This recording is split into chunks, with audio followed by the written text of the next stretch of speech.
Good evening and welcome to United Real Therapy, people. I'm your host, Mr. Structure. What was that like tonight, people? What was that like tonight, hey? What did you think of that, guys? What did you think of that? Let you guys come in a minute. Gilmore. So let's look at it. Scotland, I knew Scotland weren't going to be easy in a moment. So Gilmore in a lineup. Gilmore can create from deep, pass forward, composure. 100%, mate. 100%. Gilmore, man like Gilmore, first half, he looked like he was running out of gas. He was like panting hard. But I thought England got behind them a couple of times, so they couldn't control the ball. I don't think England played that badly. You could say, yeah, they didn't create that much, but Kane looks dead, mate. I don't care what anybody tells me. Kane's walking about. Kane does not look like the player that's banging in goals, the top goal scorer in the league. He doesn't. Absolutely shocking. Not even starting your best players if you point to proof. Yeah, maybe. But you have to put this into context, guys. This is the oldest game in international football. This is the oldest game in international football, and you have to put it into perspective. You know what, guys? Actually, let's have a phone in. I'm gonna put it on here. I'm going to put the link on here, and let's have a phone in. Come on, have your say after that shocking performance by England. I thought they got into good positions, and I thought it was weird. So come on, have your say. Come on, have your say if you're hard enough, right? Let's be having you. Yeah, I mean, I would have took off. This is what I would have done. I would have took off Phillips, and then I would have dropped Mount a bit more back in midfield, and played Grealish as a number 10 because you know what? He can hold up the ball in the back. He can hold the ball. He's good. He's good on the ball to back. Do you know what I mean? I would have put Rashford out wide. Me personally, took Kane off. Yeah, that was the right substitution. Put Rashford on the left hand side, and Grealish can find him with the passes. That's what he could have done. So come on, guys, get on here. Let's have your say. Let's have a call in. Hey, let's be spontaneous. If you want to come and have your say, come on, get on here and call me. Right? I put the link on here. Come on, have your say. Kellis, Ramadine Lassie, come on, bro. Last time you weren't here. Come on, have your say. Manchester United transfer chief Edward with John Mayer are unwilling to sanction a free spending summer window despite Ole Gunnar's desire for the club, for the squad to be improved. Well, come on. We all know we are Shambles FC, mate.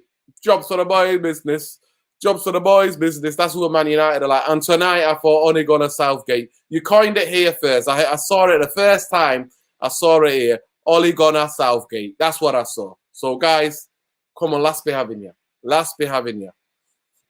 I know you like Sterling, but honestly, he's been awful in the past 2 games.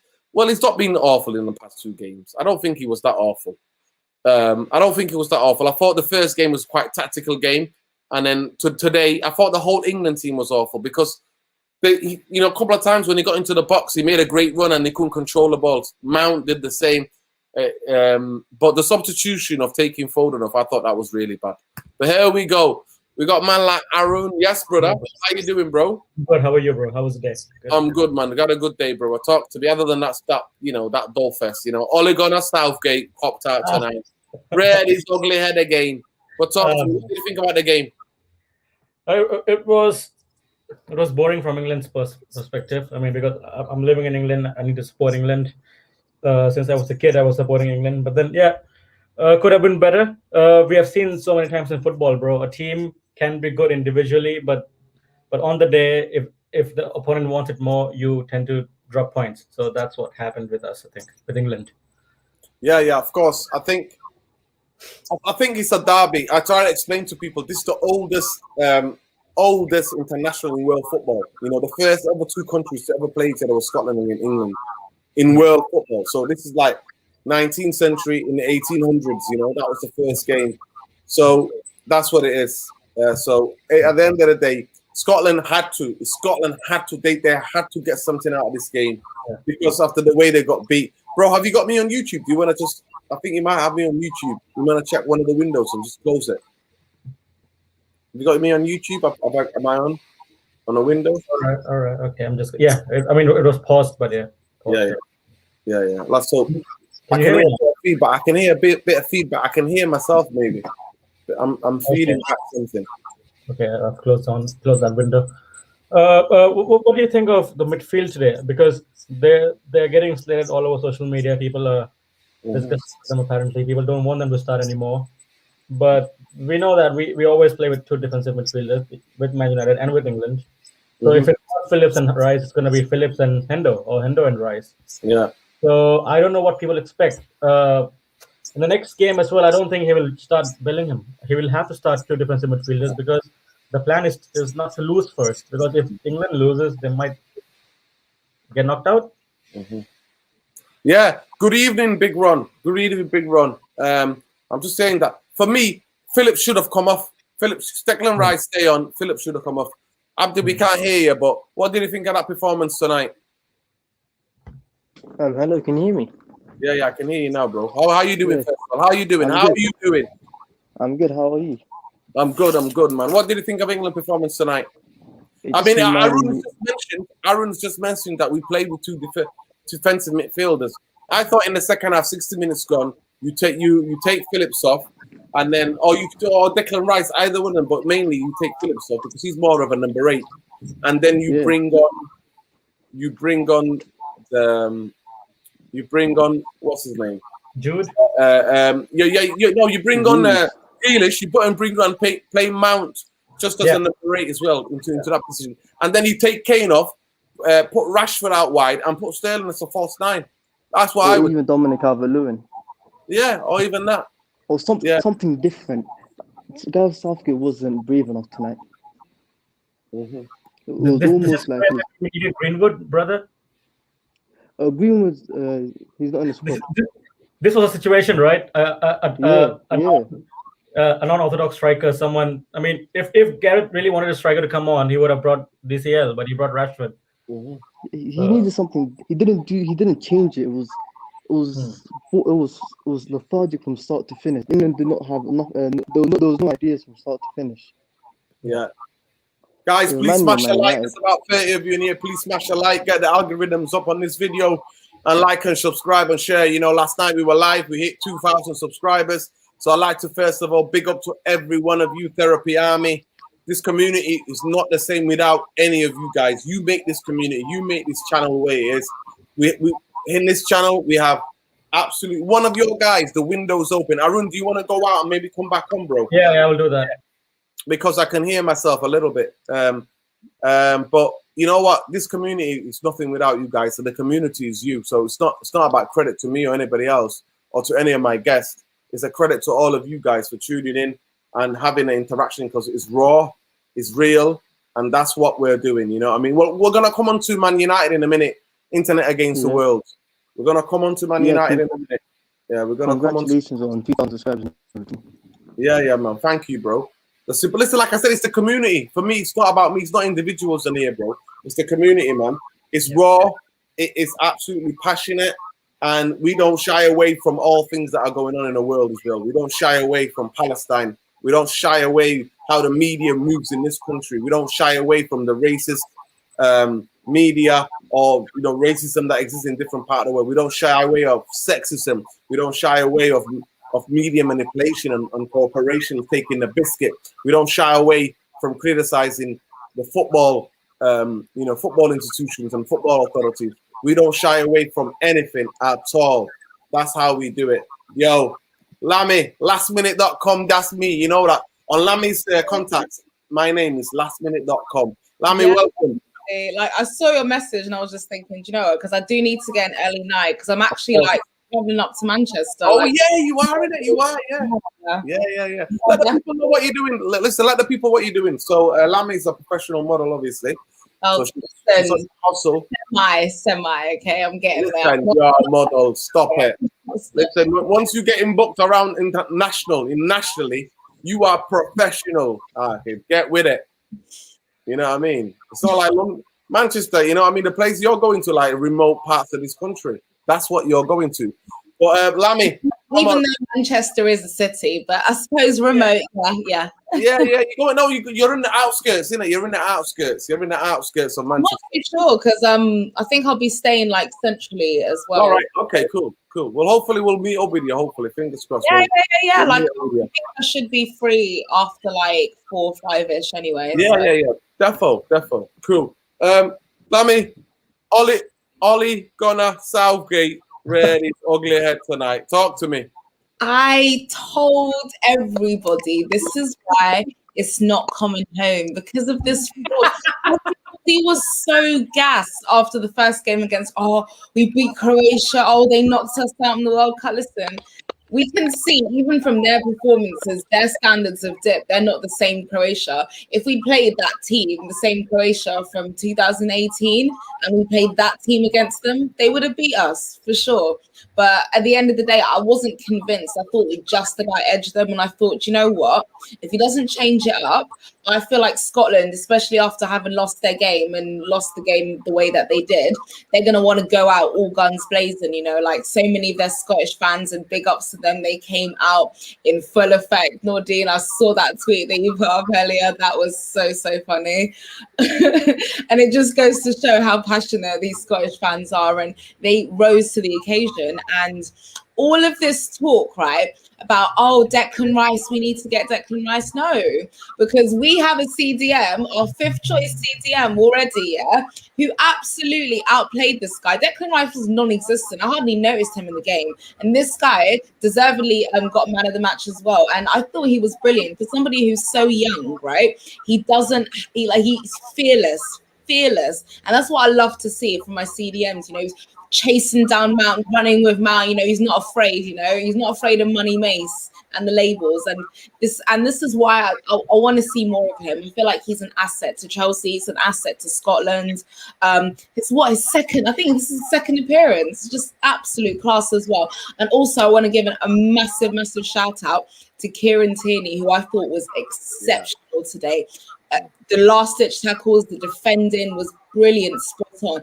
And I have to say, the best chances in the game came from Scotland, Big ups to Reece James as well for that clearance off the line. Otherwise, that would have been a goal to Scotland. So I think they had another chance earlier on as well, which maybe they should have converted. And it was a great save from Pickford there as well. So big ups to Scotland, man. They turned up, and deservedly so.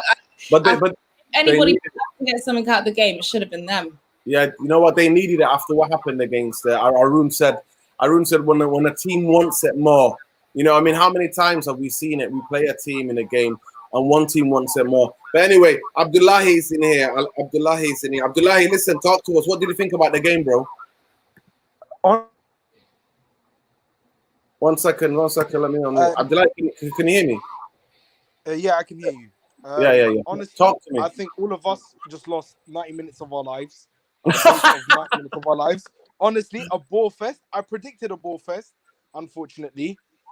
And to be honest, I'm going to say this, and people are not going to like to hear. I said it on another stream, and my Kane agenda lives on. He is really overrated. Honestly, overrated. And I don't want him anywhere near City. Honestly, I don't want him anywhere. All he does, all he wants is the spotlight. He's a stat padder, and he doesn't turn up on the big occasions. Honestly, you can't depend on him. You really can't. Champions League final. Now, to be fair, he was injured. He was injured. He was injured in the Champions League final. For me, he's just a stat padder. I don't know. You can't rely on him. Based on 2 matches, bro. I've seen enough of him. He just turns up. All he does is collect stats. I don't trust him, honestly. You can't rely on him. You can't rely on him. Score goals. Yeah. So Abdullahi is a City fan, diehard City fan, and he's saying he don't want none of that Kane talk. No, I don't want him. Kane, mate. He's like none of that. He can go United. He can go United. No, he knows United. We can't afford him. We can't afford him, pal. We can't afford him. Tell him to retire at Spurs. He can retire at Spurs and ruin his career. No. Listen, at the end of the day, he's coming to you. He's on his way to you, man. No. Lammy's getting Haaland. Chelsea are getting Haaland. But like I said, it got a big one. Like it was possibly. Can I just say something? Prepare to be a circus with Mino Raiola. Prepare to be a circus with Mino Raiola. Yeah. Saga after saga. Summer after summer. Yeah, you know what? Mino Raiola ruined We've made up with him. We've made up with him now. We're good. We're good. We made up with him. Yeah, we're Mino, good. yeah. Yeah. All right, so there you go. You know what, Ibrahimovic is a guy that not to be messed with. You know, don't let me say anything like that. You know, Mino Raiola might find himself at the edge of a cliff. I'm just saying. He might find himself at the edge of a cliff. So, like, just keeping it there. Ibrahimovic has disappeared people before. You know what I mean? Read about the Russian stories, man. What happened in Russia? You know what I mean? Look into that, people. But anyway, Abdullahi, thank you so much for coming in on here and giving us your opinion, bro. Thank you. Peace, love, man. Peace. What are you hoping for next season? So City are letting a couple of players go, just quickly. City are letting Aguero go. What are you expecting? Yeah. How many signings are you expecting this summer? Honestly, it depends on the outgoings. You already let people go in it. You let Aguero go. Yeah, I know. A striker is a must. Yeah. There's rumors of tons of players going, but if we let go of Bernardo or Laporte, we have to replace them. To be honest, we're gonna have to. I'll take Laporte. You know, I'm not gonna lie. I'll take Laporte. Laporte wants to go to either Madrid clubs, to be honest, but both of them are broke. So we'll take him. Listen, he can still stay in his house. He can still stay in his house. We'll take him. We'll do a banner. Welcome to we won't. Over my dead body. Over my dead body. You ruin players.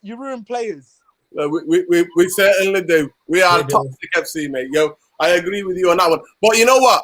The only things that we've got the keys to the empty ad, innit? You know what I mean? We make it fun. We make it lively. You know the empty ad. We make it lively. Let me get back in the 30s. We had the top 5 best attendance. Yeah. So don't call it.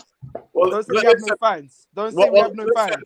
Listen, bro, there was no records then. Trust me, they didn't even keep the records. Man were bringing goats and camel and everything and cows into the stadium back in the day, bro. That's how long ago it was. Listen, we've got the keys to the empty ad, innit? We go there and just have a little party, innit? You know what I mean? We're toxic FC, but when we go to the empty ad, we just have a party, bro. Last season, I was so confident. We went there and slapped your boys. I'll say this and I'll say this again. Honestly, with your ownership and your structure, you will never win the Premier League or the Champions League ever again. Chelsea and City are here to stay. Chelsea and City will dominate the league for years to come. You know what, Abdullahi? I think you've been watching United Real Therapy for far too long. You've been listening to me for far too long, bro. Big up yourself, man. Big up your chest. All right, look after yourselves. Yeah, man. Love. Take care, bro.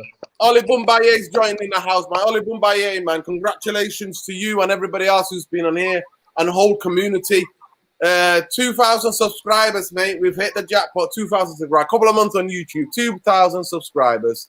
And like I said, people like Arun, people like Lamy, people like Oli Bumbaye, people like Ramsey Kelly, people like Big Run, people like JB. You know, Internet Against the World. This is what I'm talking about. Everybody in the house tonight, man. Oli Bumbaye, please tell me about that performance. Did Oli gonna Southgate rear his ugly head tonight? First of all, good evening, everybody. I think Scotland will be, of course, the happier of the two teams. Their fans are celebrating they've won the World Cup, bro. Put it out there. Is it a moral victory? Did they win the moral victory? Well, these derby games, I know Scotland to a lot of nations are, nothing special, but a derby game does come with a bit of extra angst, the England-Scotland game. It has its history. So I thought the game wasn't a shocker. I've seen worse. It was open. There was some chances. I thought for England, I thought Tyrone Mings, I thought Pickford was all right. Yeah. He was a short punching out. I thought Tyrone Mings did well. Mm-hmm. And I thought Phil Foden, I think he's a magnificent talent, Phil Foden. He's one of the brightest. Did you think about his substitutions? That was a head wobble, that was a head shake, that.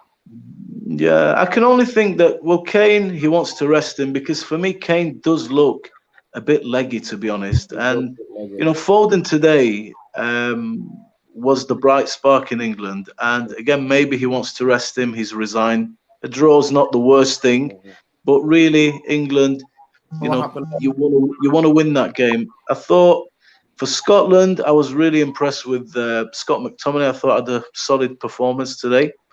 And I really liked Che Adams' performance. I thought he didn't see the ball a lot, but when he did everything he did was good. Not a great performance. I think Gareth might have to look at perhaps taking a little bit more risks. Now, the next game, a point gets us through. So if you want to do the two sitters thing again and just get through, fine. But at a certain point, if you play like that and England are just stumbling and they go out to Germany or France or Portugal, whoever they face next, I think Gareth will face a backlash, and rightly so. And the reason I say that is because when you look at Wales and Scotland, they don't have the type of talent England has. But, you know, they're more about pride, togetherness, and that can get you a long way. But with Gareth, he's got a really talented pool of players to choose from. And even the bench, you know, quality for quality.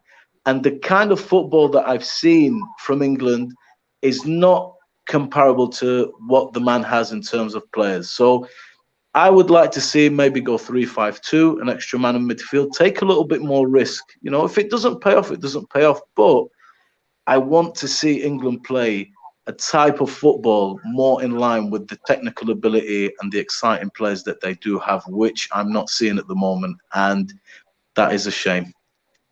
You know what? A lot of people are showing love in the comments for your boy Gilmore Lambs, but I'll go to Arun. Arun, what do you think England? Who would you see? Who would you like to see as your top three in top three, right? Against Czech Republic. Do you think it's time to freshen it up? It's time to get Rashford on the left-hand side, maybe. It's time to bring Sancho on the right, and then Grealish, and maybe to drop Phillips and then play Mount, Grealish, and Rice in the midfield and go for that. The next game is quite tricky. If we take a risk and we end up getting knocked out, that would come. I mean, people will still knock Southgate off. I don't think they will go for any fancy risk in the next game. There will be two defensive midfielders. You might see Henderson instead of Rice or Phillips. And on the right-hand side, I would love to see Sancho or Grealish start, either one of them. But he's relying too much on Sterling for some reason. Sterling scored the first game. He didn't play that well. Today as well, he was working hard. I really appreciate it. I really appreciate when a superstar defends and run back and helps his teammate. But in the front three, I don't think Kane should be dropped. He should never be dropped. People are talking about it on Twitter apparently for some reason. Well, he looked so leggy though. I know, but and it's almost like he plays in midfield now. He doesn't go in the box. I don't think anybody's too good to be dropped. I feel like if we're rewarding players on meritocracy, like Calvin Phillips had a man of the match performance in the first game. I think today he was terrible. Likewise, I have to say Declan Rice, terrible.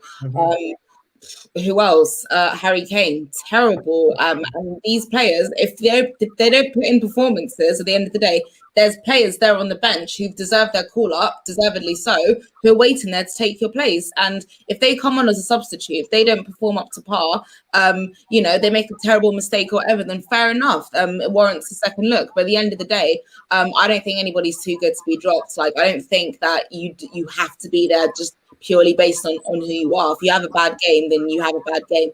Personally, I don't think the Czech Republic is going to be an easy opposition. Nope. At the end of the day, they've played very, very well in their first two games as well. Let's not forget that wonder goal, that wonder strike by Patrick Schick as well. And, they went ahead against Croatia today, and Croatia is supposed to be a decent team as well. And even once Croatia got the equaliser, kind of fizzled out really to then at that point. And it wasn't like Czech Republic didn't still have chances. They did still have chances in that game as well. So this is going to be a difficult test for England if they don't take this seriously as well. And Scotland, this game would have given them hope as well against the Croatia side, which they know is not the same Croatia as, say, a few years ago.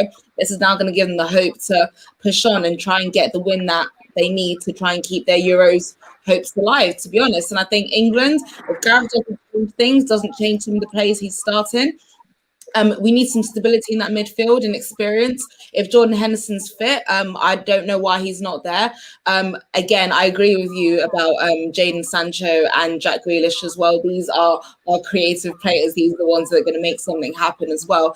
And in terms of a target man, if it's not working with Kane, I I've been a bit underwhelmed by Marcus Rashford's appearances in the last couple of games as well, even since he's come on as a sub. So why not give Dominic Calvert-Lewin a run out as well? 100%. You know one thing about Calvin, you put the ball in the right area in the box, he's gonna score, mate. You know what, Kyle Lewis, welcome, bro. How you doing, man? Fine, thanks, and yourself? Yeah. Listen, talk to me. What did you think about the England performance tonight? I think we need to have a conversation about Harry Kane. Yeah. And the only reason we need to have a conversation about him is because when you have a striker that's not mobile, you need to build your team around him. Mm-hmm. So for me, if we're going to play Harry Kane, then you need to play Rashford and Sancho, or Sterling and Sancho, or Rashford and Sterling. You know, players that are pacey, that can run in behind, like Son and Bergwijn. Mm-hmm. Because otherwise, I don't see what value it adds to the team. So I'll give you a reason. So when England were playing, I saw Harry Kane pick up the ball in the midfield, but then I would see Foden playing narrow as well, and I would see Mount in the same space. And I'm like, what's going on here? Where's the coaching? Yeah. You know the problem what? is that okay. No, go on. The problem is that everyone is too focused on themselves.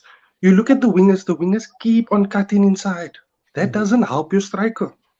One thing people don't look at is the advantages of having a right footer on the right hand side and a left footer on the left hand side, like the wings. When you have that and a right footer on the right hand side that runs down the wing, he drags the whole defense back because they're anticipating a cross in between the goalkeeper and the defense. So what that actually does is it creates a huge space there by the penalty box and the D, to play the 45. But if you constantly have Foden and Sterling cutting inside, that doesn't create space for Kane. There's no space because all that they're anticipating is the diagonal. So I just think they need to try something different. Yeah, they definitely need to try something different. I don't want to see Kane in the next game, me personally. No. I think somebody... I'm just telling you, he just looks shattered, bro. Aaron, honestly, he looks shattered. He had... How many touches he had in the game? And usually, when he turns, like in the first half, he got the ball and turns. It's like the pace, the energy's not there. And you know what? He was like that. He was exactly like that against Croatia in the semi-final. He was a burnout. It's the burnout in this league, man. He's played over 60 games or whatever it is, nearly 60 games, and he looks burnout. England players look burnout, so you have to get fresh and legs in there because I think it's different, and you can't just rely on one. But I totally and wholeheartedly agree with Lammy. You know what? You got to give Calvin Lewis a chance. 100%. With him, you get the ball in the box.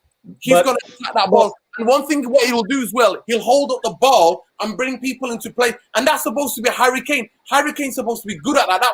But he's not doing that. He's not being a central striker, holding the ball and bringing people into play. Hold up play and aerial presence as well. Like that's what Calvert-Lewin offers as well. So why not? That's where DCL is really good at. But the thing is, you're saying if you bring in DCL, people will start pinging in ball in the box. We saw today. No, you don't have to ping it. Listen, not all the time. What I'm saying to you, at a certain time, you need some presence. I agree. You need presence in the box, and Harry Kane is not in the box. He's like Kyle just said. He's next to Phillips and Rice and Mount in congested, and there's nobody running beyond him. What I'm saying to you, if you get Calvin Lewis, if you brings the ball down, he's a presence. He's holding people up. He's quite strong. He's chesting balls, and then there are runners beyond him. That you have to change it. You have to change. To me, one thing about what he said, players can't play on reputations, man. Because for years and years and years, decade after decade, England, players just played on reputation, and they were on horrendous forms. You've got to freshen it up. You have to. For Gareth Southgate, for him, this is where he has to prove it. He has to prove that he's not Ole Gunnar. You know what I mean? Southgate. He is the real Southgate. No, but guys, we're talking about England captain here. He's just 28, 29. He's not 33, 34. He is our talisman. He is the one who's going to win us this tournament. I mean, that's why. Well, can I add something? Maybe emotionally this game has been tough because of all of the media build-up. It's a huge derby. It's the oldest game in international football. Scotland, like you said, Arun, maybe needed it.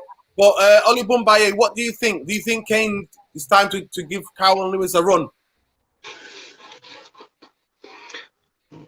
I'm somebody that believed England in 3-5-2 it served them well at the last tournament. Yes, it was exposed against Croatia. But what it allows England to do is to have an extra man in midfield and maybe help us retain the ball a little bit better, because traditionally England, as you said, they've had some talented squads, but they never are able to keep hold of that ball. And with the 5 in midfield, the extra man, it did help us push up a little bit more naturally, take a little bit of risk. And I think at the moment with the 2 sitters, yeah, it gives you cover, but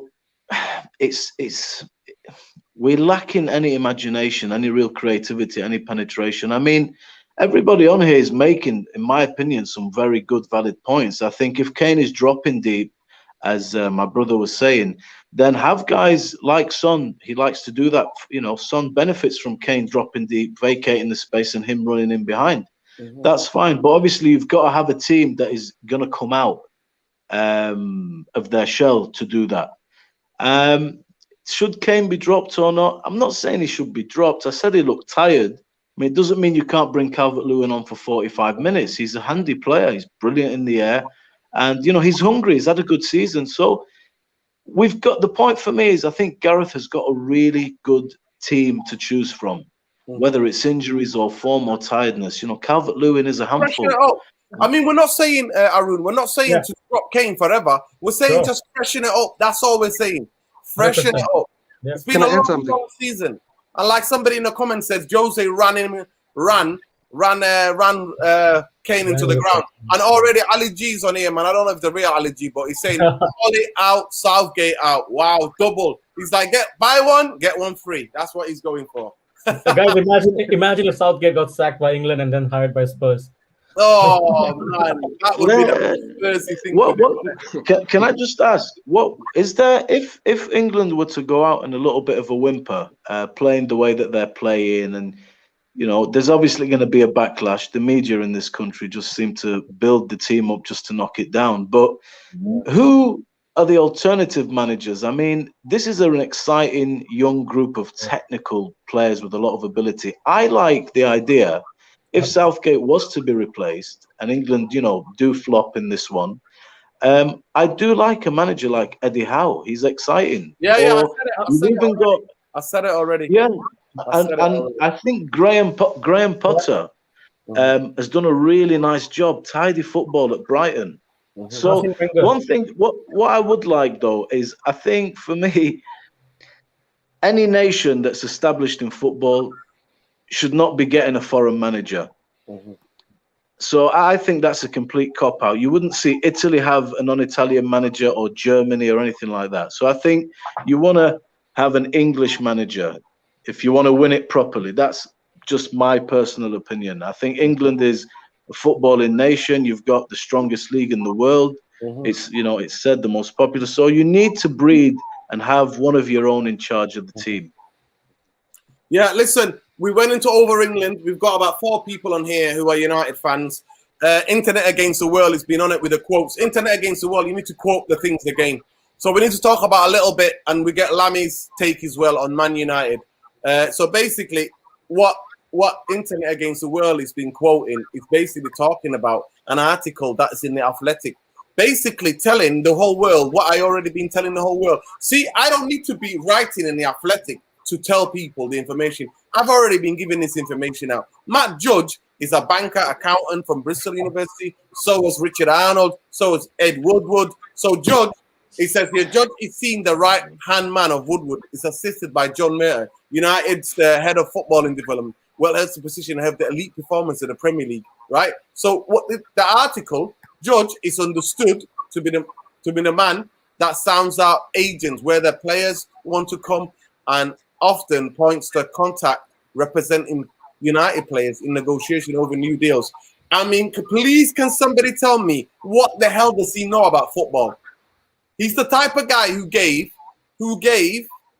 Phil Jones, who's the original Bad Boys sick note, right? He's absolutely a sick note, and there's sick note that's taking the biscuit. He took the biscuit and the herbal tea. He took my herbal tea.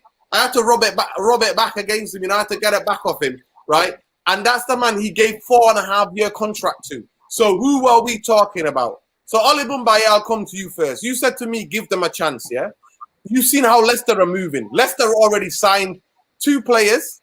They signed already Daka, that Mundo, big up Mike to Mundo. Mundo is on here saying that Daka should have been the guy that we should have signed. And he's already now... I really wanted Daka as like maybe like another striker if we couldn't get like some of our first choices. I was really looking at him as well, actually. Yeah. So big up. Leicester actually out here moving like a big club. Exactly. Listen, I was on a stream yesterday of Saeed TV. Big up Saeed, babe. Saeed's been doing a lot of the watch-alongs, yeah? And Lee, the Vardy look like Leicester YouTuber. Yeah. And he basically was. We were broke the news to him, and I was like, "Listen, is there any chance we could borrow your director of football and head of recruitment just for 1 window?" And he's like, man, he was laughing. I'm like, "No, I'm serious. Can we just lend them for a window, just 1 window, whether it's January or whether it's a summer window?" It's absolutely ridiculous. And everybody's bigging up your boy. Everybody's bigging up Lamb's boy Gilmore. You know what I mean? Playing, you know what I mean? And everybody's pointing out, saying that what's his name is a fraud. But Oli Mumbai, what do you think so far? What do you think of Man United transfer so far? Activity.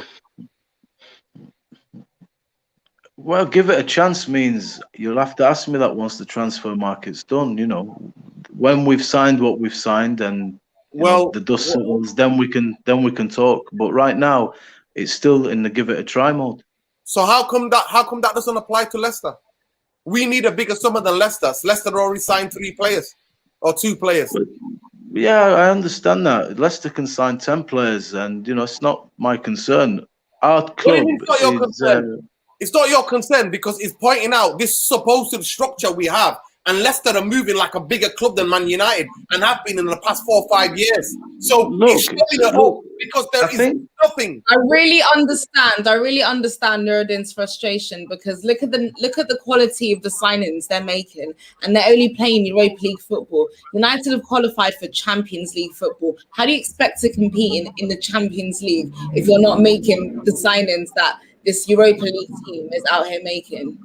Yeah, but with all due respect, like I said, once the transfer market is over, then we can talk. Okay. Well, so to me, it's about other clubs are making changes, letting players go. Other players are bringing players in and targets and negotiating. And Manchester United, every other day we're told, Sancho getting closer, bit closer today. Oh, not that close today. Maybe closer next week. Maybe not next week. Don't pay attention to that stuff, man. That's how it is. We are absolutely toxic banter club. Anyway, we got Yafu here, big up with a super chat. Yafu, Isaac is better than Daka. Well, yeah. You know what? I think they're better. You know what? I think they're both really talented young footballers. But Isaac is to win the best young player in Spain. When Spain have got a lot of young ballers, that says a lot. That says a lot. So I'll give you that one. There we go. Internet Against the World has come back saying, information how Josh is seen in world football. Many people have described him as dishonest and greedy. What do you expect, bro? I told people that a long time ago. These are bankers. What do you expect from bankers? Bro, talk to me. What do you think about transfer so far? What do you does it concern you that Leicester are signing players and Man United are not moving an inch? No, not concerned because I'm not surprised. I know it. That's how my club roll. So it is the same guy, Judge, who point of contact that Evra said in an interview that he doesn't pick up his calls and his phone. Yeah, of course. Yeah. He's the one where players' agents will call United legends to say, why does this guy who's the chief negotiator for Man United pick up his phone? The phone. It's absolutely hilarious. Absolutely hilarious. But we'll see. Oli Mumbai is keeping the faith with the new Man United football instructor. Let's see what bears fruit. Like he said, I agree one thing with him, with Oli Mumbai, is that we will know. There's no hiding place this summer. No hiding place whatsoever. But there we go. Man UFC are still significant. Apart from Dortmund, in terms of the evaluation of Jadon Sancho, Dortmund are looking for 18 million euros for Sancho. United are understood to be willing to pay 60 or there. 60 or there. Okay. Yeah. What's it worth? I don't know. I mean, it's Corona, isn't it? Nobody really knows. It's Corona tactics. Nobody really knows. Bro, thanks for having me. Yeah, always love, brother. Love. Big up the panel. Take care, guys. Yo, big up, man. Nice Thank to meet you, man. Kyle, are you still there? Kyle Lewis, Yes, are you I a am. United fan? Are you a United fan? Yes, I am. Talk to me. What do you think about this transfer? What do you think of Man United's transfer and football structure? We know the football structure is broken, but I do believe we should give Murta a chance. Okay. What I will say is you have to look at context when you look at Leicester City signings. Those players aren't at the Euros, so it's easier to get the deals done quicker. Whereas the players that we are looking at are busy playing the Euros. So even if we have the negotiations wrapped up now, which we don't, they can only sign once the Euros are finished or once they get knocked out. I mean, I don't want Sergio Ramos. There's a quote on here. I don't know what you think about, Kyle, but PSG, Seville, Manchester United and Chelsea are interested in Sergio Ramos. So let me get Lambs in. Lambs, Chelsea are looking at Sergio Ramos. Are you going to take him even though his legs are gone? No. I think we already have a senior centre back and a much better one, I think, in my opinion, in Thiago Silva as well.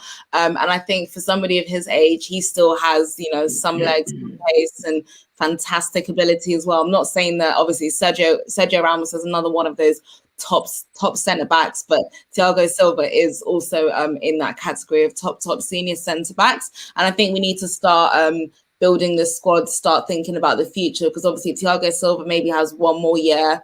Possibly if he has an exceptional season this coming season, we might keep him on for one extra year, but then that would be the absolute limit. So we do have to start thinking about who's going to come in for the future as well. In terms of Manchester United, that might not be a bad idea, because if you notice with Chelsea, the thing is with Chelsea, before we got Thiago Silva in beforehand, we were leaking in a lot of goals because that defense was just really inexperienced. There was no leadership. There was no class. There was no that. There wasn't that player to kind of learn from. Do you know what I mean? Since Thiago Silva's come into this team, you can see the quality. All the other centre backs has increased as well. I think that's something that Manchester United have been struggling with, their defensive performances as well. You can see once Harry Maguire kind of got injured towards the back end of the season, it looked really, really shaky, really unstable there as well. So I think maybe having him there alongside, I think, your other centre backs, that could help. That seniority, that experience, it could help. Your Lindelofs, even your Maguires, your Bailly's if he stays, and even another centre back that you might bring in, like a young upcoming centre back, to learn from an experienced player like that as well. But then again, we had a great manager like Thomas Tuchel to help also manage that as well. And Ollie's just not really that guy. So I don't know, maybe because the manager's not really that guy, you need that leadership from a player, and he does offer you that leadership. I'm not going to lie. I think it'd be a really mistake, because then we'll be playing two really slow centre. I think Ramos's legs are done. I think that the league is slower than the Premier League, and I think Premier League will get found out. And the guy's been suffering loads of injuries, breaking down a lot. And I don't want to get. If we're gonna get somebody old, I think we're gonna get Koulibaly. He's 30 years old and he's still got it, and his injury record is quite decent. That's fair enough, especially if you're gonna go with somebody for experience, still has some years left in him. That's obviously a smarter choice, definitely. Yeah, sure. You know what I would definitely get if Ramos went to PSG, I would definitely go get Marquinhos. Oli Bumbaye, will you take Ramos? I mean, I think I don't watch La Liga. I think Lams makes a fair point about experience and leadership and stuff like that. But then again, is he done? I'm not really sure if I'd take him or not. There are pros and cons. That's one I'll pass over to the manager and my brother if he wants to shed some more light on it. I'm probably a listener on this one. Mm-hmm. Let me just cut you off there, bro. Let me just cut you off there. I know she's got a big day tomorrow. She's working as well. Lambs, thank you so much for jumping on. Always love, respect, solidarity, sis. and hopefully give us a call when you're in this side tomorrow, innit, and see where Yeah, we definitely. It'll probably be around the afternoon anyway, and I've got your number, so I'll hit you up for sure. Peace. Good night, guys. Peace. Good night. Take care, Lance. Yeah, go on. Go on, I think Ali Bumbaye. Ali Bumbaye. It's not Yeah, Ali. I mean that's pretty much me. If you let's hear what Kyle. my brother has to say. Yeah. Kyle, what So- do you think, bro? Sorry, yeah, so. Kyle. I watch a lot of La Liga because my job required me to watch La Liga and do statistical analysis. Oh, is that what you So do? I would basically put in the passes, the touches, the dribbles, etc. So I watch quite a bit of La Liga, but as a job, not for fun. Mm-hmm. One thing I want to say is Kieran Trippier is genuinely a good player. He is genuinely a good player. He was very fundamental to Atletico's title win. And if you look at their form, as soon as he came out of the team, their form jumped off a cliff because he was so important going forward. And I think he's a big improvement on Wan-Bissaka. But what I will say about Ramos, I personally believe that if Ramos never came back for that second leg against Chelsea, Real Madrid win the game. I believe he costed them that game. Wow. Because Nacho was doing a good job and Militao and I can't remember who else, but they were doing a good enough job. And he came in and the defenses looked so disjointed and Zidane ended up going with a back three, which he never does, but that was just to force Ramos in. Yeah. So I do think he is not at the level that we know Ramos to be. But what I will say is we've conceded more than half of our goals from set pieces and crosses. Yeah. That's not we don't really concede a lot with pace running behind, but rather set pieces and crosses. And I do believe that if Ramos is there, that goal that we keep on conceding between Wan-Bissaka and Lindelof, I don't think that goal happens. I don't think he allows it. I think he screams at Wan-Bissaka and he gets in his head. And he is genuinely a leader, and players have a lot of respect for him. But the question that I do want to ask is Varane worth 80 million with 1 year left on his contract? Because if we say that he isn't, then I do understand why we should go for Ramos just for 1 year on a 1 year contract. If it doesn't work out, he leaves. For me, Man United, if you want the player, you go and get him. We already paid 80 million for Harry Maguire. Varane is like levels above Harry Maguire. Levels. And the way he defended the other night, he was just superb. If France draw that game or lose that game without Varane the other night. But anyway, we got Malcolm here. Malcolm, I got big up man like Malcolm. Malcolm, how you doing, bro?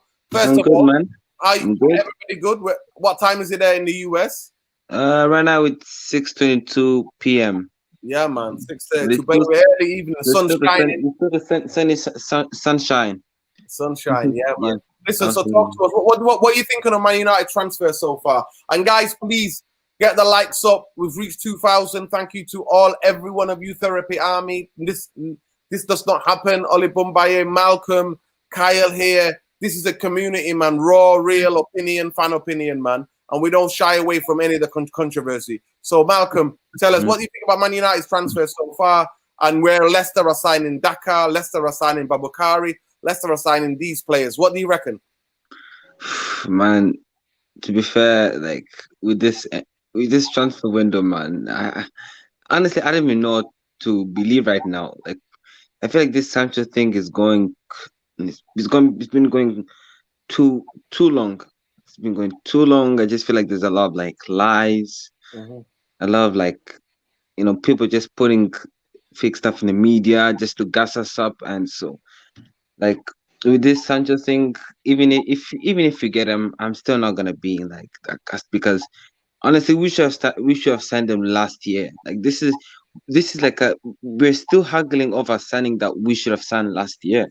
Yeah, of course. And so, and now we have been talking about Varane, and then Ramos. But so honestly, like it's just I just feel like we're just a joke in this when it comes to transfers. Like when it comes to giving, showing up with the money, we don't do it. or we just go with a low, or we just come up with like a low price. You know how, and like how in when you're shopping, you're always looking for that discount. And if you're always looking for that discount, always using that PS7 code to get Nah, 20% no, off, man. It's crazy. it's not happening. We cannot do that if we're Man We can't. United. Do you think that we should wait, like Oli Bumbaye said, and Kyle Lewis also agreed with him and said we should wait and give this new structure a chance to see what they can do, and we shouldn't speak before the end of the season? Do you agree with that? Well, honestly, to be So fair, I before already. the end of the transfer, not the end of the season, before the end of the transfer. Well, honestly, to be fair, I already know. I already know how bad our structure is at this football club. With the Glazers, they're always trying to, like, they never want to do any. They just never want to do anything serious. Yeah. And so, honestly, if you're asking about giving them a chance, like, to be fair, I'm not going to really say much. Like, if they do it, all right. But honestly, deep down, from the way I see it, I know they're not going to do anything. I know they're not going to do it. They're just going to keep the Sancho thing until like the very end of the transfer, and then So I get the new kit out, and then we'll sign him. Thank you so much. Yeah. We got Tom now. Tom, how you doing? First time caller on United Real Therapy. Welcome to the community, brother. You okay? Yeah, I'm fine already. How about you, mate? I'm good, man. I'm good. Other than that, Ollie gonna Southgate tonight. You know what I mean? Dolfest there. Talk to me. First of all, what did you think about the England game? Secondly, are you a United fan, and we want to know about what you think about the United new structure? You willing to give them a chance till the end of the transfer window, or do you think in Man United are washed up? No. Well, I'll put it like this. I am a Man United fan, yeah. But I'll just touch quickly on the England game. You don't really need to watch England to know that it were boring. Absolute rubbish game, really. Scotland, had the chances to have done something. That's a proper team. That's France or whoever. They put the ball in the back of the net. In those opportunities, simple. Don't as soon as we come up against the top team, we end up capitulating as a country anyway. So you always hype about it's coming home, and the plane's coming home, not the trophy.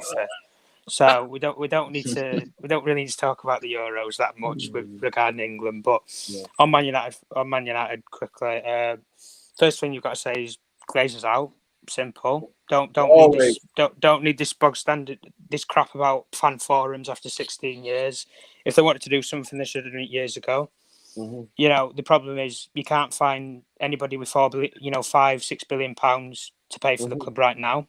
Nobody's going to pay it, and they're in a whirlwind of a mindset where they're going to build the club's valuation to £10 billion in the next 5 or 6 years.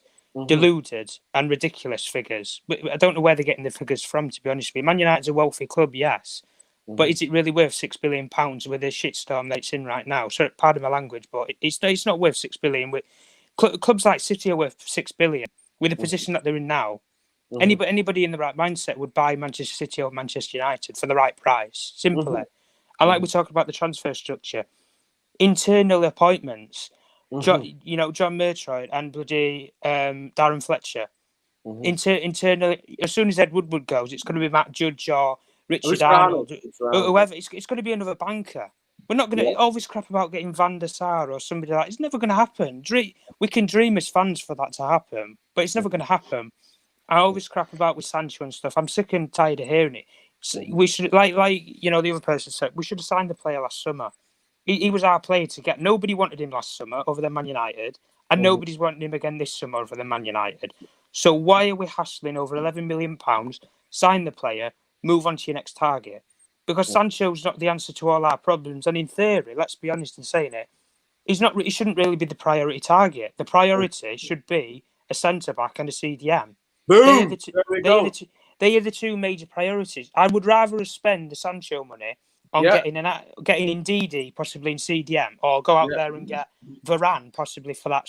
Madrid are wanting around 80 million pounds for Varane. Go and get him for the same price. Exactly. But I can see exactly what the structure Man United's going to do. We'll get Sancho. The hype will be around the new kit and all this crap. Then we'll go cheaper on somebody we've never heard of for CDM, and we'll do the same for centre back. Exactly. And then we'll get someone like a Trippier to sugarcoat over it because he's a name that a lot of Englishmen know. But are these the right players for us? Probably not. No. No, they're not. No, they're not. If we had the policy that Chelsea had, where we'll throw cash at whoever, but we'll throw it at the right players and we'll be smart about it, and we've got hardballing negotiators that can get prices down, then we'll actually get somewhere. But until that happens, it's not going to happen, and it's probably not going to happen anytime soon anyway. Yeah, I mean, it's ridiculous. I mean, there's a comment on here that says Neil Ashton. Neil Ashton made some comments the other day. Neil Ashton was employed. He was a Sun newspaper, one of the Sun newspaper sports editors. Yeah, he was a reporter. Yeah, and he was employed by Manchester United, and he's making comments. And the next day when we look online to try to find those comments, the comments have disappeared. It's absolutely joke. We are an absolute joke, Tom. And Tom, honestly, everything you said, 100% agree with. But, you know, we have to be fair, like with Kyle and Ali Boumbaye have said. It used to be Ali Boumbaye, and then Ali Boumbaye saw what Ali Boumbaye served up, what Oli served up in the game against Villarreal, the Village, when we got beat by the Village, that is Villarreal. And he's changed his name to Ali Boumbaye. So looks like the ship abandoned him already. One of the people in United, real therapy, was Oli, was an Oli kind of guy backing Oli. I was abandoning him just on that game alone. Ali Boumbaye, talk to me. Are you Ali Boumbaye now? Talk to us. Well, it's always Ali over anybody. Okay. But I'm still Oli in. I'm still always Oli in. No, man. You change your name doesn't mean you change your opinion. Oli has done enough to keep me interested, and I maintain that, no problem. Listen, me and the as far as you're now backtracking after you jump shit. No, man. It's it's one game. You know, it's one game. It's not the end of the world. You know, the guy's learning on the job. It's no major issue. But look, should Man United have a guy learning on the job? Should Man United have a guy? Should Manchester United, a super club with that much history, with that much prestige, with that far ahead than anybody else in terms of Premier League trophies? You know, the way Fergie left us before that appeared. Do you think that they should be giving a guy to a job who should be learning on the job and who's clearly, after 2.5 years, still making basic rudimentary mistakes? Well, I think in football, you know, you live and die by your decisions. And if we win that game, we have a different conversation. If we win today's game, maybe it's a different conversation. If you make a substitution and it works, great. If you make a substitution that doesn't work, just the nature of the game. But I think it's important. I don't want to get too carried away. I'm still Oli in, but not indefinitely. And with regards to the transfers, I mean, doesn't matter what Manchester United put out there, what game they're playing. I don't have any control over it. I don't really listen to the transfer news and stuff. When somebody signs on the dotted line, let me know, and then I will come and evaluate that then. At the beginning, when the first game was upon us, I will look at the squad and think, you know what? I'm happy with this. Or I'll look at this and think, well, this is just a big ride, but I'm not really investing my time, wasting it, trekking transfers and listening to this and that, because it's all, half of it is erroneous, spurious things put out there to create conversation and to create social media hype or whatever, you know, no problem. If you want to indulge it, embellish it, that's absolutely fine. But I've been doing this and listening to this a long time, and I switched off a while ago. When they sign, let me know. And we will all see as fans if we're happy or we're unhappy at the start of the season. But right now, the transfer market is long, man. There's a long time left. So Leicester, City, Chelsea, I mean, I'm not interested in them. They can do what they want. As long as we sign what I think is good and what you think is good will differ, but we have to wait. We have to wait. That's just, you know, we can't push time forward. You know what, Ali Boumbaye, that is totally fair. That's totally fair. But have you guys, I'm just going to go around and actually we're going to close up the show in a minute. Have you seen the fixtures? Have you seen some of the fixtures, the Premier League fixtures, Ali Boumbaye? Have you seen any? Yeah. Some very tasty stuff very early on in the first month. There's some good fixtures. October and November and March. If Man United do not sign 4 players, Man United, I'm finishing top 4. Because I can't see Man United not winning games with the same old tired players and Fred and McTominay in that midfield. Seriously, and I mean that. I genuinely mean that. So I'm just going to read out to you. Just bear with me 1 minute. I'm just going to read out to you guys. Okay. Fixtures, yeah.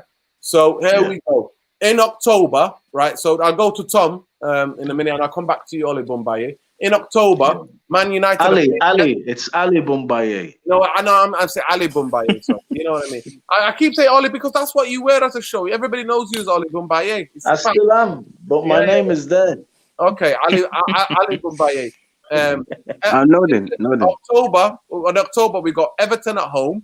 Then we got Leicester away, Liverpool at home, Tottenham away, and that's November, yeah? October. That's October. In November, we've got Man City at home, Watford away, Chelsea away, and Arsenal at home, right? And then in March, we've got Man City away, Tottenham at home, and Liverpool away. So, Tom, if you're telling me that, to me, I personally believe Man United need at least 4 first-team players to go into this team to be able to compete, to go back into to compete for Champions League places next season, and maybe to even try to put a title challenge if we could do that. And the 4 players have to be of certain quality, real quality. So I'm talking about somebody like you said, Ndidi, Varane, Sancho, and maybe another midfield player. Yeah, well, it's like or maybe Trippier, and like Kyle was saying earlier, maybe someone like Trippier, because we need a more of attacking input sometimes on the right hand side and a cover for Juan as well. Because we've seen him how draining our parts of the season he looked. Yeah, absolutely. Like you said there about the players and stuff, but you can even get players who are just as good as some of the players that we mentioned about Ndidi. You told me Locatelli, who's been playing absolutely out his skin for Italy. I know Juventus are all in for going and getting him. You're telling me Man United can't snap up 50 million euros to go and get somebody like that? I think they'd sooner pay that than rather go over the odds and pay 80 million maybe this summer, maybe next summer, go and get someone like a Rice or an Ndidi. I think they'd rather do that. So go and do it. Go and get the player right under Juventus's nose. Juventus aren't exactly in the financial, sweepstakes at the moment. They're in many terms, they're in diabolical status, like Inter Milan are. Yeah, and so are the 2 big Spanish clubs as well. This is what I mean. So if you're going to capitalise, a lot of English clubs need to capitalise now, while these clubs are in the dirt. Like, Chelsea are on about getting Hakimi. Yeah. They're splashing figures of £68 million around as if it's nothing. At Man United, it's like it's gold dust when we try and rub that sort of money together. But like we've said before, I think Ollie can be successful with the right tools. And I think one of the things that has been on his mind is probably the coaching staff. I think Mike Phelan, I think Mike Phelan's too outdated, and I think Kieran McKenna and Michael Carrick are too. They were with Jose. They were with Jose. Jose, exactly. They're too. I look at it from this perspective. If Ollie went tomorrow, no club would appoint him. Let's get this straight. No top club would appoint him. But I look at this. If Zinedine Zidane came in, if Conte, whoever you want to bring in, doesn't matter the manager, they are not going to stick with the coaching staff that's already here. They are bringing their own coaches to the club, completely fresh, completely new. But it's like we've said before, the players in the team aren't good enough. We know Fred and McTominay are make-do players. I think if Ollie had the option to go out there and get a Rice or somebody, regardless of the price, I think he would do. So I wouldn't necessarily blame it all on that. But I think if we went and got players like Varane or these sort of players, if we had a decent window, come the first fixture, obviously against Leeds, I think we'll all be on the bandwagon if we can possibly push for winning trophies. But the main aim this season has to be win a trophy. If we don't win a trophy and we get to this point, same next season, then in theory he has got to go, because if you can't go this long without winning a trophy. Or at least, we come so close, and then as soon as we can't ever get over the line, that's something that's never happened at Man United. We've always been there at the line and got over the line. So let's have a decent window. Let's get, Sancho, Varane, a decent CDM, possibly a Trippier kind of player. Let's have a decent window. Get rid of some more of the dead wood. Wave Ed Woodward goodbye. Hopefully have an offer come in. Have something like what Daniel X trying to do at Arsenal. Maybe have a look breeze our way one way and have an owner come in and try and buy our club. But until we have that opportunity, nothing's really going to change. It's not really going to change with the people that we have running the club. But until that happens, you know, I don't necessarily see us mounting major pushes for Champions League or whatever, because let me put I'm going to ask you a question, Nuruddin. The Glazers, you have the Champions League and the Premier League titles. You can have them, or you can have the Super Bowl. Which are the Glazers choosing? Super Bowl. Super Bowl all day. Exactly. That is all you need to know about our owners. Exactly. That's all you need to know there. Exactly. Welcome to the live call-in, Mo. I'll just be with you in a minute. I'm just going to close out the show, so I'm going to give Malcolm and Kyle Lewis before I get to you, Mo. So just bear with me. So if I can just get to Malcolm. Malcolm, last words. Anyways, yeah. Oh yeah. Just want to say, thanks for having. First of all, just want to say thanks for having me on. By the way, welcome, brother. Always, it's always love. And good to connect with everyone again. Yeah. And look, I'm just hoping that. Honestly, I didn't really expect that much this for next season. Yeah. Like besides Sancho, like I just don't see any positivity. I don't see any change. Mm-hmm. And so yeah, but yeah, that's all. That's all I wanted to say. There's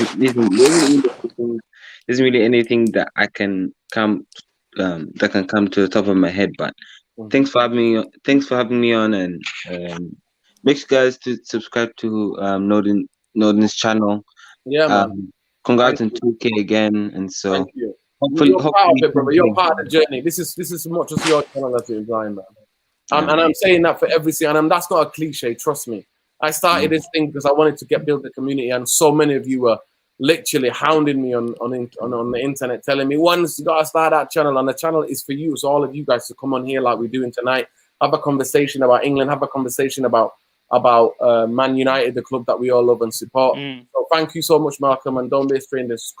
I'll be doing more calling, so definitely, especially during the Euros. But are you enjoying the Euros? Are you enjoying the Euros? Are you watching the Copa America as well? Oh yeah, absolutely. It's not as bad as I thought it would be, but you know, besides the England game, I've seen a couple of really good games. Yeah. Are you impressed with the Italians like everybody else? Oh yeah, absolutely. I'm impressed with them. I think they're gonna go far. I'd say, I don't know, semi-finals or something like that. Yeah, I think they're one hell of a team. You know, with Locatelli. Yeah. Have Locatelli. By the way, I just want to let the viewers know, Locatelli was there taking photos at Man United's Old Trafford, you know, pointing to Van Persie's shirt. So it looks like he might be a United fan. You know, I mean, he's already been to Old Trafford and he loved it. So why not? These players tend to stay in Italy, though. That's the problem. Of course, it's 100%. Oh, you're 100% right. 100% right. But if they don't have the money, if Juventus don't have the money, I can imagine. Yeah, snipe in there and go and get him. Yeah, exactly. Thank you so much, Malcolm. We got Mo in here. Mo, talk to me. First and foremost, thank you for having me on, Nuruddin. Welcome, brother. I'm a big fan of yours. Peace. Take care, bro. Nuruddin, I'm a big fan of yours. I always watch you on the podcast, Mr. Structure. I love everything you say. Going on first and foremost about Man United. This is 8 years, got into 9 years of problems. I don't see one summer window of fixing it. This club has no structure. You can bring in. My fear is this Jadon Sancho deal. I don't know how long it's going to take to. Even if they get Sancho, they still need to get a central defender. They need a CDM, and maybe they need a striker. We'll run out of time. Yeah. I think now, because the Euros are going on, they should have had some deals done up. I think once the Euros finish, everyone's going to be in the market.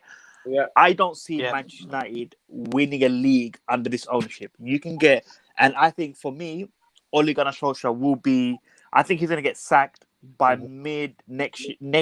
He'll be the scapegoat for all this. Because if this is the biggest. If he wants this job, he has to get this transfer window right. Because if he doesn't get this transfer window right, and if he doesn't get his number one targets in, then it's good. You know, goodbye Vienna. Good night, Vienna. Good night. Listen, it was not a good night, Vienna, last night. It was absolutely early bed. I'm washing my hair, Vienna, last night. What happened to Austria? I mean, also with the Manchester United, the way Manchester United get back to being Manchester United is these guys need to go. I don't know how they go, but these parasites, they have killed the club. Yeah. And you know, I look at it when Ed Woodward was appointed in 2013. Yeah. He has systematically destroyed this club. We talk about the Glazers. Yes, the Glazers have done a terrible job, and they have given money. They have given money to this muppet. But they gave money to people who know nothing about football. Exactly. And this is the status quo. Once Ed Woodward leaves, they're gonna get Richard Arnold in. It's a circus. Yeah. It's a circus. Jobs for the boys, business, mate. Jobs for the boys. No business. other. boys, My only fear now, and this really concerns me, is Chelsea and City are just going to get stronger and stronger. Liverpool are going to be Liverpool. If we don't know it, we could be like Arsenal. We are already Arsenal. I said it. 10 years now. 10 years without a league. Yeah. Can you imagine that? 10 years without a league. Exactly. I already said that. With the new AC Milan. Yeah, with the new AC Milan. With the new AC Milan. AC Milan, you know, everything. the good news the players, is trophies, everything. The good news is we are getting lights at Old Trafford. Oh yeah. Let's applaud. We're getting floodlights. It's ridiculous. I don't understand how the biggest. Why would you even put that on the news? You know what? Why? That's ridiculous. Why? Did you ever hear that on the news when Liverpool changed their floodlights, or City, or anything like that, or Arsenal? Fix the roof before the floodlights. Exactly. Listen, not even that. The place is rotting. I drove past it today. It's rotting. You can see the rot in the top of the stadium. Listen, thank you so much, Mo. Please do not be a stranger. Please do not be a stranger to calling. Keep an eye out for the more the calling shows. And Tom, thank you so much also, as well. One other thing, Nuruddin. It's a pleasure talking to you, bro. I always watch your podcast with Saeed. And I love when you get on that, when you got your, I just love it. It's a joy to watch. I love, because I'm always watching the podcast. I'm waiting for Nuruddin. He's boiling. The Ollie juice. Yeah, it's great. Yeah. This club does it to me. You know, it does to everyone. Thank you, guys. Have a nice evening and speak to you guys soon. Take care. Love. You too. Good night, guys. Bye. See you, mate. Kyle Lewis. Last word on the show, bro. What? Last word on the show. I don't know if you heard me talking about the fixtures that we've got in October, November, and March, but if Ollie exactly the 4 players that he needs that go into the first team, and Ollie did say that. And that's why Ollie knows, because that's why emotionally, I'm like, I know what he's doing, but he's almost kind of like he's working with 2 arms tied behind his back. That is literally what's happening. And he's fishing for it, but he can't catch it. That's the problem. No, exactly. But Kyle, what do you think is going to happen next season? What can you predict? If Man United don't get that 4 first-team players into the team, what do you think could happen? I have 3 controversial opinions. Yeah. So my first opinion is that... Listen, let me say, Kyle, this is the place for the controversial opinions. My first opinion is that it doesn't matter, even if we sign in N'Golo Kante, Solskjaer will never go back to a 4-3-3. He'll never go back to that formation. Why? Because Why do you think? Because Solskjaer looks like, from what I've seen of him, he looks like the type of manager who likes simple answers to complex problems. Mm-hmm. So when we are struggling to break down a low block, he just makes a sub, like a right winger for a right winger. He doesn't ever have any sort of out the box thinking. He believed, like I remember there was a video of him at Mulder, and he was telling his players, "You guys keep on passing it around the box. Why don't you take a shot?" Mm-hmm. And then Manchester United fans get frustrated when our wingers take shots outside the box. But that's what the manager's saying. Mm-hmm. The manager's saying, if you don't take a shot, you don't score. He's not saying link it up and make nice movements. That's not what he's saying. He's saying take a shot. Yeah. So that's my first. The second opinion that I have is that in that fixture list, I think we win 6 out of 8 games. Wow. Gee, I don't have that much optimism. But in December, we don't win a game. Knowing Ole, he will play the same 11 for 2 months straight. He will play that 11 in those 8 games and in the Champions League in midweek. So come December, their legs will be dead. Will be gone. Those core 14, 15 players that he'll use, their legs will be killed. And you know, December's a very tough time because the games are on top of each other. Of course. So I think we'll go through a really bad patch in December. But I think because the one thing Ole does do, somehow he gets us to go on a run. We'll just go on a run of form. Yeah. And we might not. Bro, we go both ways. Listen, we go on runs, but we go on both ways. So some of the runs are good and some of the runs are terrible. Can I ask Kyle a question, please? Yeah. Okay, sorry. So go on, Ali Boumbaye. Ali Boumbaye. Sorry, I just want to ask Kyle a question. Kyle, I agree with what you're saying, but one of the things this season at times, when I've looked at the bench in the forward positions, mostly, I've seen a real lack of options to come off the bench in the forward line. I think the defense is not so much a major issue in terms of replacing a player for a player. In the midfield, we have 6 or 7 midfielders. But in the forward line, with the form of, for example, Martial and just one injury, I mean, imagine Rashford. Yeah, lack of quality and competition. Do you think that plays a role in why he persists with using the same players? Because I see Dan James and Diallo really to come on. And if Martial's fit, that would make a difference. But this season, it's either been form or injury. What do you think? Does that play a role at all? Maybe some more players in the forward line. Do you think that would help with the rotation?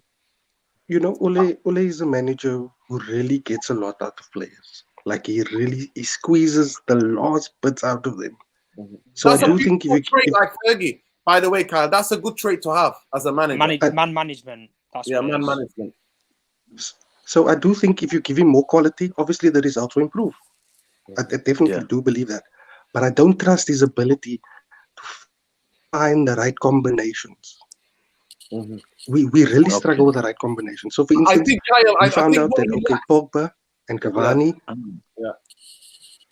I think Kyle, what he lacks is that he lacks coaches. He lacks coaches that are international or European or world like coaches who understand combinations, who are advising the manager. Because I see Ollie's tried to be Fergie. He's doing all of the stuff. That's why he's not even doing the coaching. He comes out and tells you, I don't do the coaching. So we need first-class coaches. That's why I always said, for Ollie to stay and to be successful, he ain't going to be successful with Kieran McKenna and Mickey Phelan. Mickey Phelan was teaching at a college.